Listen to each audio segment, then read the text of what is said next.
नमस्कार दोस्तों, macro economics MCQ part first में आप सभी का हार्दिक स्वागत है। आज हम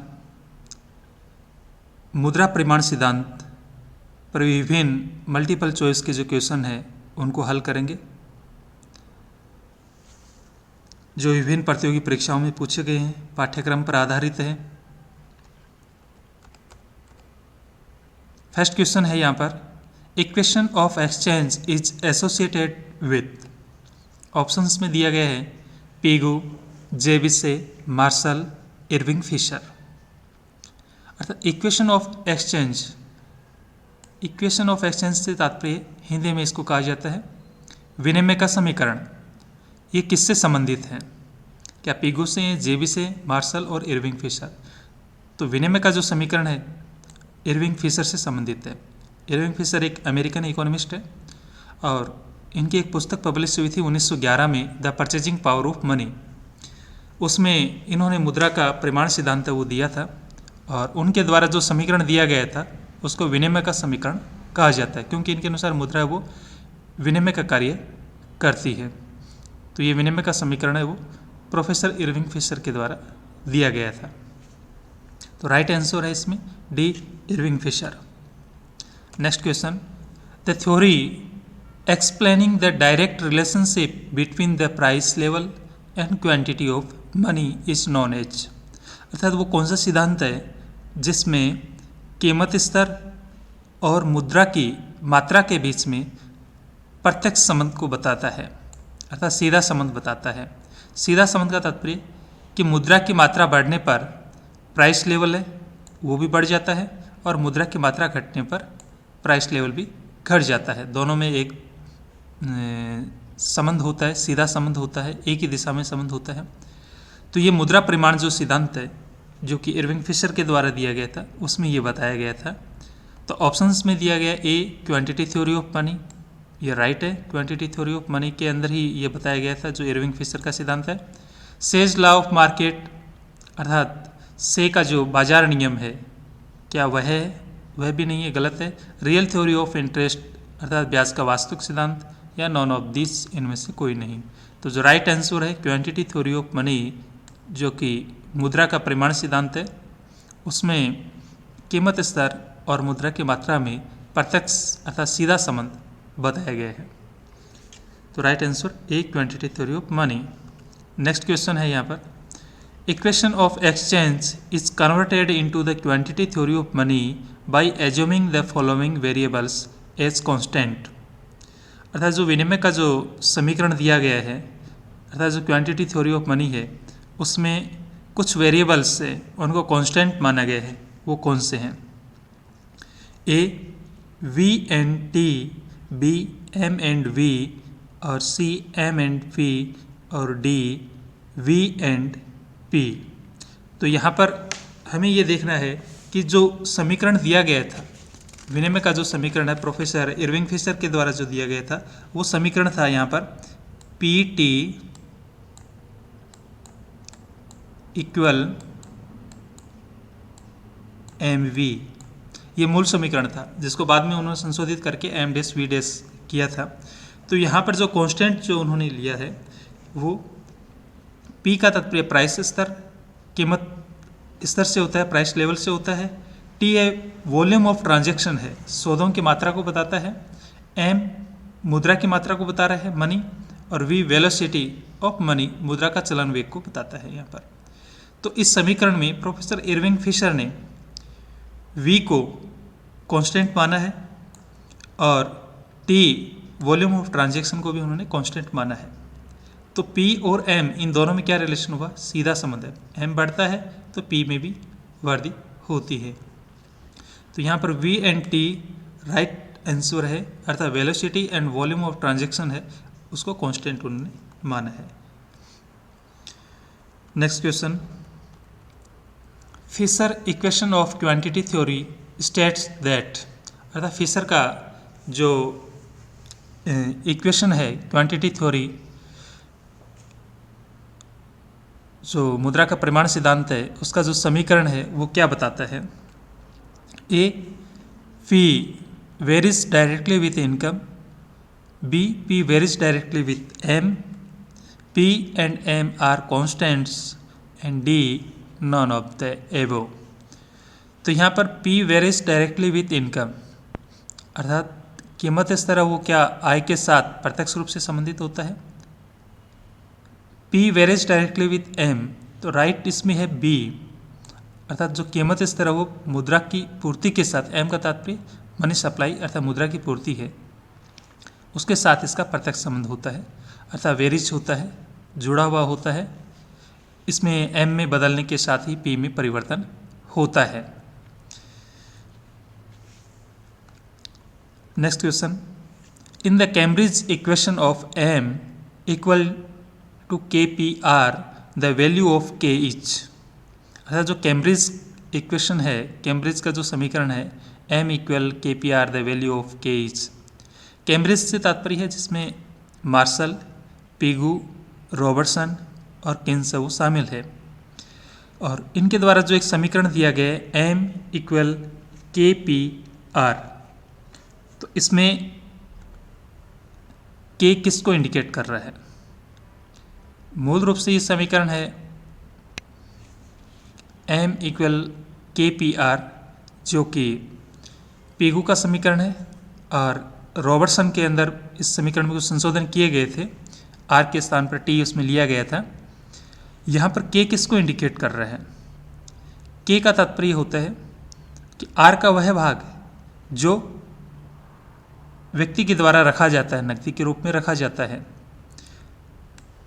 तो इस K को K इक्वल टू होता है 1/V, अर्थात K इक्वल हम 1/V रखते हैं तो कैम्ब्रिज समीकरण से हम किस पे पहुंच जाते हैं, फिशर के समीकरण में पहुंच जाते हैं, विनिमय समीकरण में हम पहुंच जाते हैं, अर्थात हमें वही PT इक्वल MV प्राप्त हो जाता है। तो K equal to 1/V, right answer B। Next question है, in the Fisher's extended equation of exchange M-V represents A credit money, B primary money, C both primary and credit money, और D general price level. तो इसके अंदर M-V किसको represent करता है, तो यहाँ पर क्रेडिट मनी को रिप्रेजेंट करता है, क्योंकि जो मूल जो समीकरण है वह है PT equal MV plus M-V। यहाँ पर PT MV मूल समीकरण है, और इसमें बाद में संशोधन किया गया था, अर्थात एक्सटेंड किया गया था वो M-V के द्वारा। M- का तात्पर्य यहाँ पर है कि बैंक डिपॉजिट है उसको भी इसमें शामिल किया गया था, जबकि M यहाँ पर है, इसमें बैंक डिपॉजिट इसमें शामिल नहीं है। तो इसमें राइट आंसर होगा बैंक के अंदर जो क्रेडिट मनी है उसको इसमें हम शामिल करते हैं, और M है वो केवल प्राइमरी मनी होती है। तो right answer A credit money, और V' है वेलोसिटी ऑफ क्रेडिट मनी, और यहाँ पर है velocity of primary money. Next, in Fisher's transaction velocity model one of the following is not an assumption, अर्थात फिशर का जो ट्रांजैक्शन वेलोसिटी मॉडल है उसके अंदर एक एजप्शन है वो नहीं ली गई है। ये मुद्रा का प्रमाण सिद्धांत है, उसमें कौन सी मान्यता वो नहीं ली गई है। A velocity of circulation of money is constant, अर्थात मुद्रा का जो चलन वेग है वो कांस्टेंट होता है, राइट है, इसमें V को कांस्टेंट लिया गया है, माना गया है। Be the volume of transaction is constant, अर्थात जो सौदों की जो मात्रा है, व्यापार की जो मात्रा है उसको भी कांस्टेंट माना गया है, ये भी सही है। फुल एम्प्लॉयमेंट पूर्ण रोजगार की मान्यता ली गई है, यह भी इसमें सही है।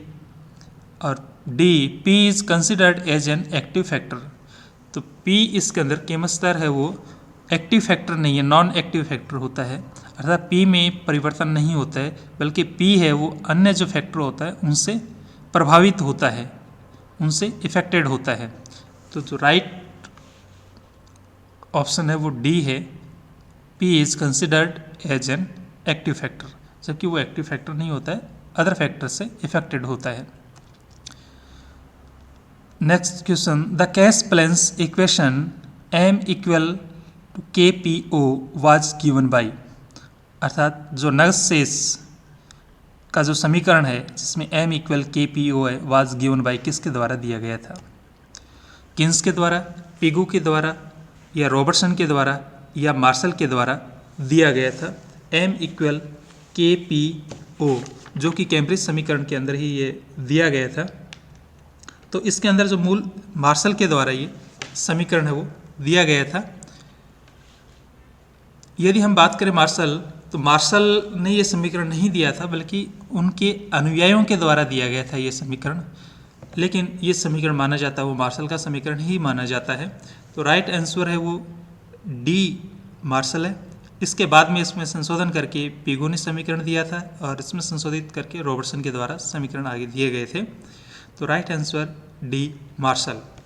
एम मनी सप्लाई मुद्रा की मात्रा है, ओ उत्पादन की मात्रा है, पी कीमत स्तर है, और इन दोनों को मल्टीप्लाई कर देते हैं तो वो इक्वल टू वाई होता है, और के इनका वह भाग जो रखा जाता है नकदी में।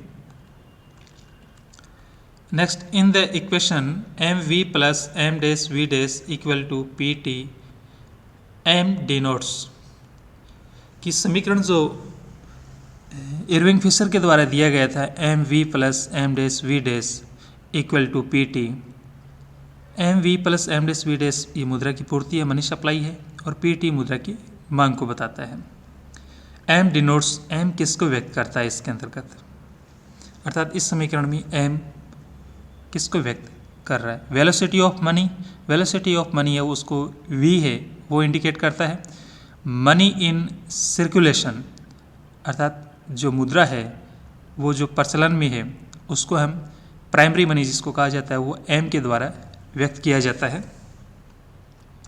और सी बैंक डिपॉजिट, बैंक डिपॉजिट जो कि एम डैश के द्वारा है, और डी नॉन ऑफ दिस, इनमें से कोई नहीं। तो जो राइट आंसर है इसमें बी मनी इन सर्कुलेशन, जो सर्कुलेशन में है, जो चलन में जो मुद्रा है उसके एम के द्वारा व्यक्त किया जाता है, अर्थात एम डिनोट्स, एम के द्वारा उसको व्यक्त किया जाता है। जबकि एम डैश है वो बैंक डिपॉजिट होता है, ये एम डिपॉजिट है, वेलोसिटी ऑफ मनी है जिसको वी के द्वारा व्यक्त किया जाता है, जो कि मनी इन सर्कुलेशन का वेलोसिटी है। और बैंक डिपॉजिट में है उसका जो सर्कुलेशन होता है वो उसको वी डैश के द्वारा व्यक्त किया जाता है। तो राइट जो आंसर है इसमें money in circulation. Next question है, in Fisher's equation of exchange M V equal to P T the variation of which produces a proportional change in price.